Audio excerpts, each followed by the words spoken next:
네, 매주 수요일 마음속에 크고 작은 상처를 들여다보고 치유의 방법을 고민해보는 힐링타임 시간입니다. 네, 추석 연휴가 지나고 마음의 상처가 본의 아니게 생긴 분들도 아마 많이 계실 것 같은데요. 오늘 정신건강의학과 전문의 신동근 선생님 나와주셨습니다. 네.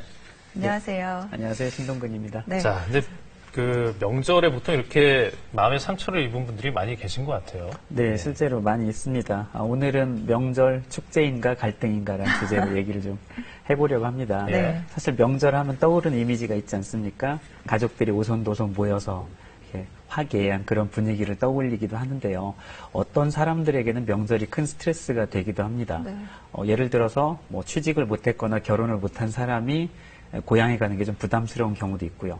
부부 같은 경우는 명절이 끝나고 나서 부부싸움이 늘어나는 그런 사례들이 많이 있습니다. 통계에 의하면 명절 후에 이혼이나 가정폭력이 약 20, 30% 정도 더 증가한다는 그런 보고가 있습니다. 네. 명절 후에 심하게 싸운 부부의 사례가 있는데 제가 두 분께 좀 한번 성우 역할로 한번 해달라고 부탁을 좀 대본을 받긴 드리겠습니다. 받았는데요. 이게 뉴스에서 이런 거 해보는 게 처음이라. 예. 네. 성우가 아니라 연기네요. 이게 상황극입니다. 예. 네, 한번 해보겠습니다. 당신네 집은 도대체 왜 그래? 읽지 말고요. 연기를 하시면 저 이거 한 거. 다시. 예. 당신네 집은 도대체 왜 그래? 아, 왜 또 무슨 일이야, 왜? 내가 형님한테 무시당하는 거 못 봤어? 아, 못 봤어, 왜? 아니, 큰 집으로 이사 갔다고 자랑만 했잖아. 그리고 어머님 또 너무하시지. 잘 사는 형님 집에 재산도 더 물려주시고. 또 재산 얘기니? 그만 좀 하자. 아니, 할 말도 참. 못해? 내가 뭘 어쨌다고? 그만해. 너 이혼하기 싫으면 말이지. 다음 명절부터 그냥 내려가지 마, 너. 어? 안 내려갈게. 이렇게 싸운다는 것 같아요. 예. 두 분 성우도 잘 하실 것 같아요. 감사합니다. 네, 이 대화를 들어보시니까 어떠세요? 글쎄요. 사실 연기에 집중하느라 네.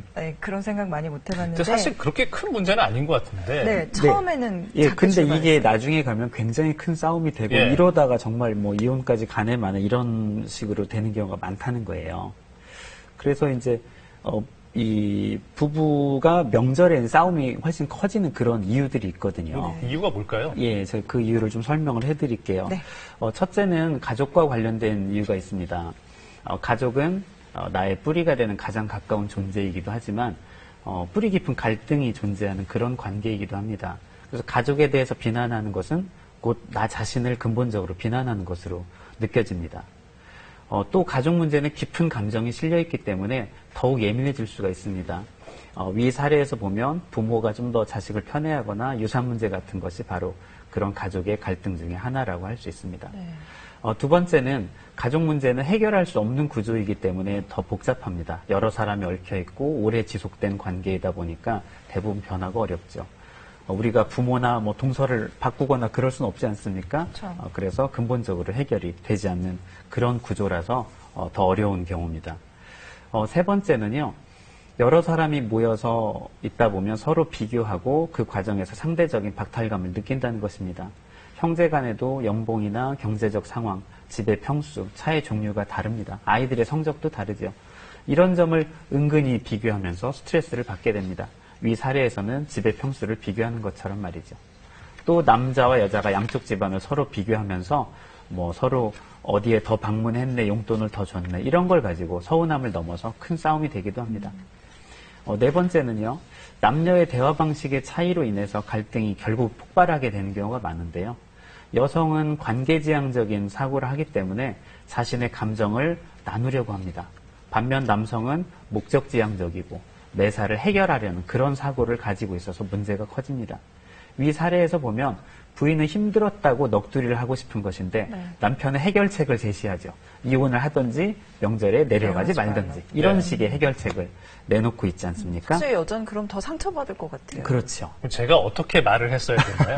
그래야지 이제 마음의 상처를 안 받을까요? 사실 저도 이제 뭐 집에서 그렇게 말하기가 쉽진 않은데요. 네. 교과서적인 정답을 말씀을 드리자면 이렇게 네. 해야 돼요. 명절에 올라오면서 뭔가 부인이 화가 나 있으면 손을 잡으면서 우리 집처럼 말도 많고 탈도 많은 집에 당신 시집 와서 고생이 참 많지. 내가 당신한테 항상 미안해. 오늘 정말 힘들었으니까 내가 가서 안마해줄게. 한번 해보세요. 한번 해보세요. 아니, 그렇게 말하면, 알긴 아니야 인간아 뭐 이런 식으로 얘기하실까봐.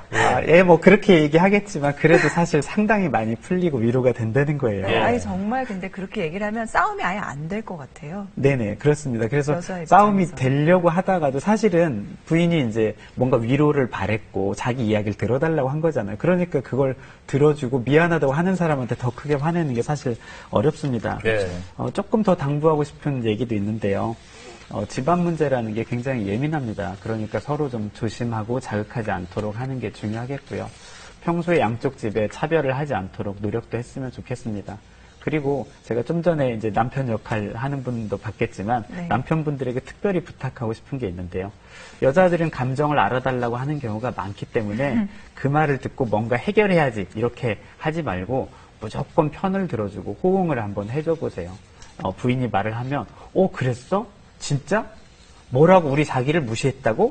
이렇게 호응을 하면 그 과정에서 마음이 많이 풀리고 싸움으로 진행되는 일이 적을 것입니다. 그러면 가정이 더 행복해지겠죠? 네. 자, 많이 잘 배웠습니다. 들었습니다. 오늘 신동근 선생님 고생하셨습니다. 고맙습니다. 네, 고맙습니다. 감사합니다. 자, 오늘 9월이 가고 내일 이제 10월이 옵니다. 가는 달 잘 보내시고요. 새 달 맞이 준비도 잘 하시기 바랍니다. 네, 저희는 내일 다시 인사드리겠습니다. 고맙습니다.